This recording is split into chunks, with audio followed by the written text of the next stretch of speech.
ঝিনাইদহ ৪ আসনের সংসদ সদস্য আনোয়ারুল আজিম ভারতে গিয়ে ৬ দিন নিখোঁজ থাকার পর জানা গেল কলকাতায় খুন হয়েছেন তিনি। স্বরাষ্ট্রমন্ত্রী জানিয়েছেন, কয়েক বাংলাদেশি পরিকল্পিতভাবে তাকে খুন করেছে। সন্দেহভাজন ৩ জনকে গ্রেফতারও করা হয়েছে। এ ঘটনায় শোক জানিয়েছেন প্রধানমন্ত্রী শেখ হাসিনা। আরও জানাচ্ছেন ওবায়দুল কবির।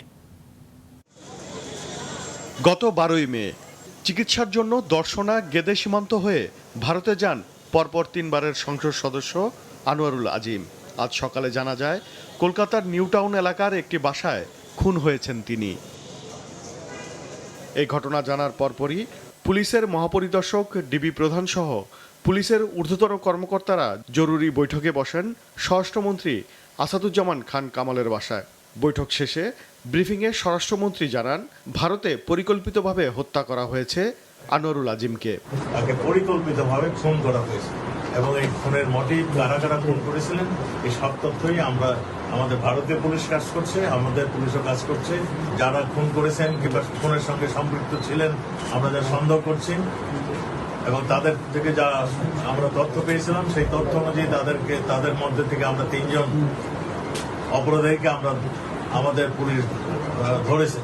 এদিকে মৃত্যুর খবর শুনে ডিবি অফিসে ছুটে যান আনোয়ারুল আজিমের মেয়ে মুনতারিন ফেরদৌস। তিনি হত্যাকাণ্ডে জড়িতদের কঠোর শাস্তি দাবি করেন।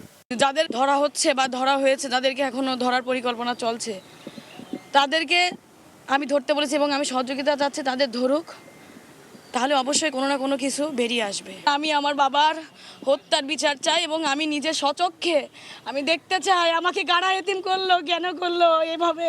ডিবি প্রধান পুলিশের অতিরিক্ত কমিশনার হারুন রশিদ জানান, এই ঘটনার রহস্য উদ্ঘাটন কিংবা সুষ্ঠু বিচারের জন্য সবকিছু করা হবে।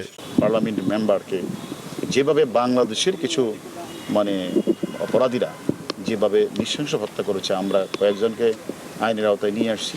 বাকি যারা রয়েছে প্রত্যেককে আমরা আইনের আওতায় নিয়ে আসবো এবং বিচারের মুখোমুখি আমরা দাঁড় করাবো। আর্থিক নাকি কোনো দ্বন্দ্বের কারণে এই হত্যাকাণ্ড ঘটেছে তা জানতে কলকাতা পুলিশের সাথে সমন্বয় করে তদন্তের কথাও জানান ডিবি প্রধান। ওবায়দুল কবির, মাছরাঙা সংবাদ, ঢাকা।